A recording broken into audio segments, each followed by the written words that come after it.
할렐루야. 오늘도 주님과 함께 동행하시는 복되고 귀한 날이 되시기를 축원합니다. 우리는 지난 시간에 하나님께서 망대와 산성처럼 항상 주님의 백성들을 살피시고 돌보신다는 것을 살펴봤습니다.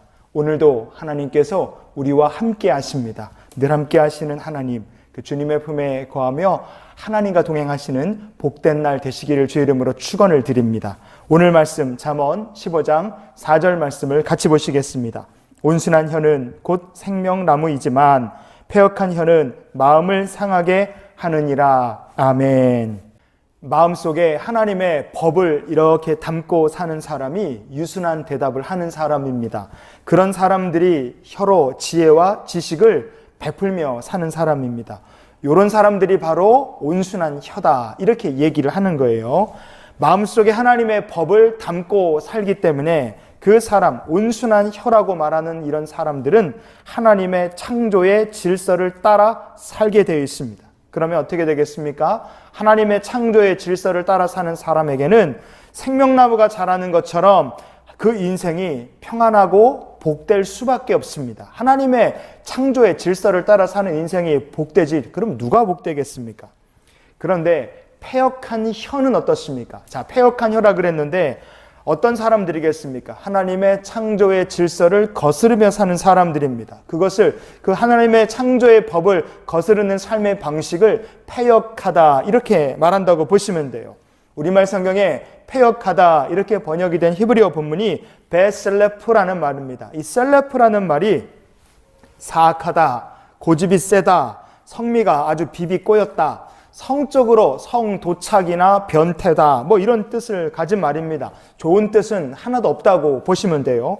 자, 사람이 사악하고 고집이 세고 성격이 베베 꼬였다, 그러면 이게 주변 사람들하고도 좋지 않고 당연히 하나님과의 관계가 온전할 수가 없습니다.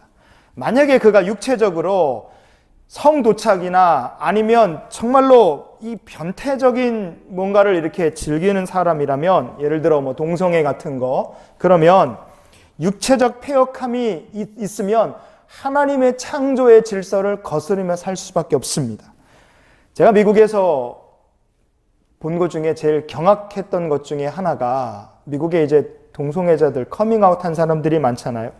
요즘 피시니 이런 거 얘기하는데, 미국에서 동성애 잘못했다고 말하면 큰일 납니다. 그래서 참 미국이란 나라가 좋은 면은 참 좋은데 어떤 면은 이게 정말 답도 없다는 생각이 들 때가 있어요. 제가 경악했던 게 뭐냐면, 막 가슴에 털이 진짜 무슨 아마존 정글 같은 사람들이 등치가 막 엄청 커요. 냉장고만한데, 그런 딱 봐도 그냥 와, 이렇게 덩치가 이렇게 어마무시한 사람들, 남자들끼리 끌어안고 막 뽀뽀하고 이런 거 보면요, 진짜 경악합니다. 입이 다물어지질 않아요.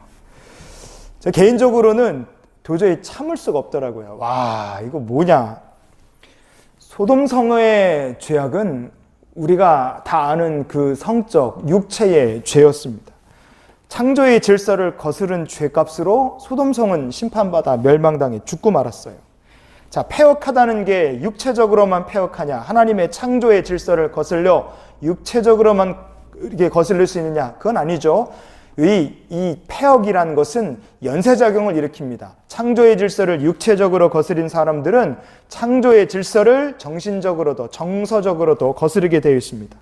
정신적 사악함으로 패역함이 나올 수 있습니다. 대표적인 게 뭡니까? 뇌물을 받는다든지 공의를 따르지 않는다든지 이런 삶이 되는 거죠. 출애굽기 13장 8절 말씀해 보시면, 너는 뇌물을 받지 말라. 뇌물은 밝은 자의 눈을 어둡게 하고 의로운 자의 말을 굽게 하느니라. 아멘. 정직과 공의는 하나님의 창조의 질서입니다. 여러분, 성도는 정직하게 살고 공의를 따르는 삶을 살아야 됩니다. 그런데 정직과 공의, 지혜를 가리고 어둠을 불러오는 게 무엇입니까? 그게 바로 뇌물이고 부정이고 부정의입니다. 뇌물이 의로운 자의 말을 굽게 한다 그랬어요. 그 굽게 한다는 그게 바로 셀레프, 패역한다는 말입니다. 여러분, 우리가 패역하면 어떻게 되겠습니까? 사람의 외모를 보게 되고 불의한 뇌물을 보게 되고 죄가 우리의 눈을 가리게 되어 있습니다. 그럼 우리가 하나님의 공의를 따르는 삶을 살 수가 없어요. 만약에 공의를 따르지 못하면 어떻게 되겠습니까? 하나님께서 이스라엘 백성들에게 이렇게 경고하셨습니다. 신명기 16장 19절 20절 말씀을 보시겠습니다.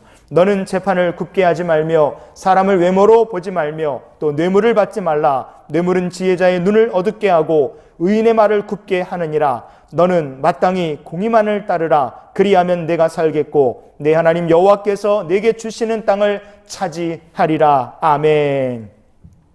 사람이 정신적으로 패역해지면 육체적인 패역이 정신적 패역으로 이어지고 정신적인 패역함이 영적인 패역함으로 이어져 가게 되어 있습니다. 마치 이 전기가 쫙 퍼지는 것처럼 연쇄작용이 쫙쫙 일어나는 거예요. 육체적 패역함이 창조의 질서를 거스르는 육체의 패역함이 정신적인 패역함으로, 그리고 정신적인 패역함이 신앙적인 영적인 패역함으로 이어지게 되어 있습니다. 그래서 영적으로 패역해지면 하나님께서 약속으로 주신 땅에 들어가지 못하고 쫓겨나는 신세가 되고 만다 이겁니다.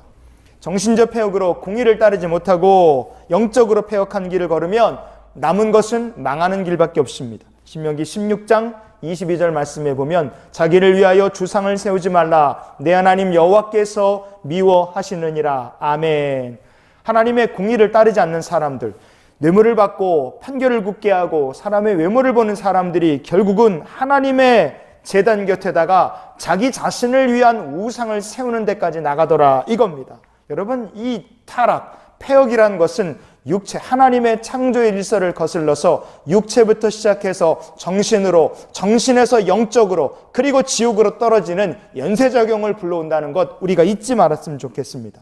오늘 말씀 우리가 이렇게 한번 정리해 봤으면 좋겠습니다. 하나님의 창조의 질서를 따라 살면 복을 받습니다.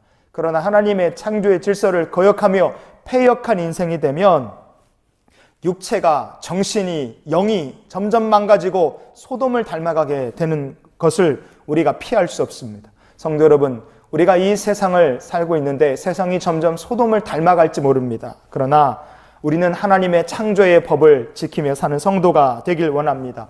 정신적으로 하나님의 공의를 따르며 세상을 본받지 말고 영적으로도 다른 우상이 아니라 살아계신 하나님 한 분만 우리가 붙들고 창조의 질서와 섭리를 지키며 지금도 우리와 함께 하시는 하나님과 동행하는 거룩한 삶을 사는 저 여러분의 복된 하루가 될 수 있기를 주님의 이름으로 축원을 드립니다.